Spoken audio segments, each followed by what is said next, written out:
Bonjour à toutes et à tous et bienvenue dans cette vidéo consacrée au jeu Folexpo. Folexpo est un jeu d'ambiance basé sur le thème de l'art d'un point de vue décalé et qui est jouable de 3 à 8 joueurs à partir de 10 ans et qui dure une vingtaine de minutes. Dans Folexpo, vous incarnez un commissaire d'exposition un peu spécial car vous devez associer des cartes œuvres tirées au hasard avec des thèmes totalement décalés. Je vais tout de suite vous présenter le contenu de ce jeu et comment on joue une partie.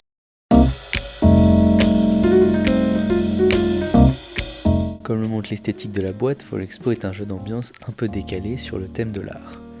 Nous allons tout de suite ouvrir la boîte pour voir ce qu'il y a à l'intérieur.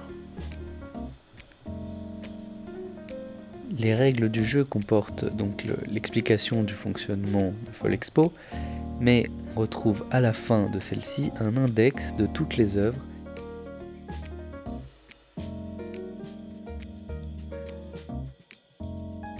Nous avons 64 cartes œuvres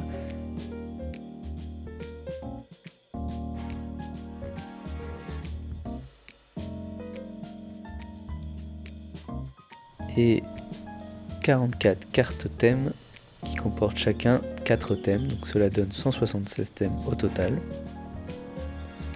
Et nous avons les 8 planches qui contiennent tous les éléments de chaque joueur. Le jeu se joue donc jusqu'à 8 joueurs. Chaque joueur a 4 barrettes vote qui va lui permettre d'associer les cartes œuvres et le thème choisi par le commissaire d'exposition. Chaque joueur a aussi 3 jetons pari et un jeton joker. Il y a 3 jetons pari, au moins 1 en commun, au moins 2 en commun et au moins 4 en commun. Ces jetons paris vont servir à parier contre un autre joueur combien on a de votes en commun. Le jeton joker, tous d'accord sur une œuvre, est jouable une seule fois dans la partie. Il est validé si tous les joueurs votent donc la même quantité de cœurs sur une des œuvres, n'importe laquelle. Et une fois qu'il est joué, il est défaussé. Chaque joueur a aussi un support qui lui permet d'empiler ses barrettes vote et ses jetons paris, et donc de se souvenir quelle couleur il est. Les jetons paris des adversaires seront aussi placés sur le support du joueur pour bien savoir contre qui il a parié. Voilà, donc je vous ai présenté le contenu de Folexpo. À présent, voyons comment on joue.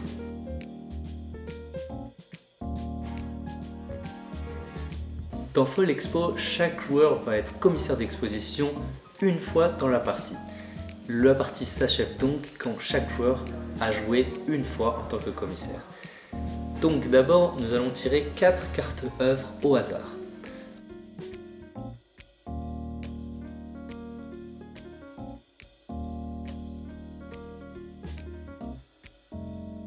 Ensuite, le commissaire tire une carte thème. Dans chaque carte thème, il y a 4 thèmes. Il va en choisir un en fonction des œuvres qu'il a devant lui. Ensuite, une fois qu'il a choisi, il va annoncer à haute voix quel thème est celui du tour. Ensuite, il va voter avec les barrettes vote sur chaque œuvre. Il y a donc une barrette vote de 1 cœur, de 2 cœurs, de 3 cœurs et de 4 cœurs. La barrette 1 cœur correspond à l'œuvre qui est le moins concordante avec le thème choisi. Et la barrette 4 cœurs est donc celle qui correspond le mieux au thème. Le commissaire d'exposition va donc placer au-dessus des œuvres ses barrettes vote en fonction de la concordance avec le thème choisi.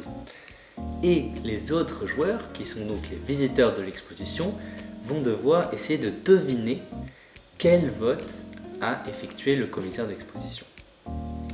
Ils vont donc voter face cachée également au-dessous des œuvres et ensuite nous passons à la phase pari. Dans la phase pari, chaque joueur doit jouer un pari avec un des autres joueurs. Donc le commissaire d'exposition effectue aussi un pari. Il peut donc parier qu'il a au moins un vote en commun avec un des autres joueurs, au moins 2 votes en commun ou tous les votes en commun avec un autre joueur. Attention, tous les jetons paris font gagner des points s'ils sont validés, mais ils en font aussi perdre s'ils échouent. Le jeton de joker est lui jouable une seule fois dans la partie et est défaussé ensuite. Si on joue un jeton de joker lors d'un tour, cela n'empêche pas de jouer aussi un jeton pari. Une fois que chaque joueur a voté et parié, nous pouvons donc passer à la phase révélation où le commissaire d'exposition va retourner les barrettes vote une par une à partir d'en bas jusqu'à son vote pour augmenter le suspense. Une fois que toutes les barrettes vote ont été retournées et que les votes ont été révélés, nous pouvons donc alors vérifier si les jetons paris ont été validés. Passons donc à présent au comptage des points. Le commissaire va gagner un point pour chaque œuvre si au moins un des autres joueurs a voté comme lui. Ça veut dire que même si plusieurs joueurs ont voté le même nombre de cœurs sur une des œuvres, le commissaire d'exposition gagnera un seul point, et ceci avec chaque œuvre, ce qui limite ses points de vote à 4 par tour. Les autres joueurs font gagner un point pour chaque œuvre si ils ont voté de la même manière que le commissaire d'exposition. Ensuite, nous voyons si les paris ont été validés par les joueurs et nous faisons la somme ou la soustraction entre les points gagnés pour les votes et les points gagnés pour les paris.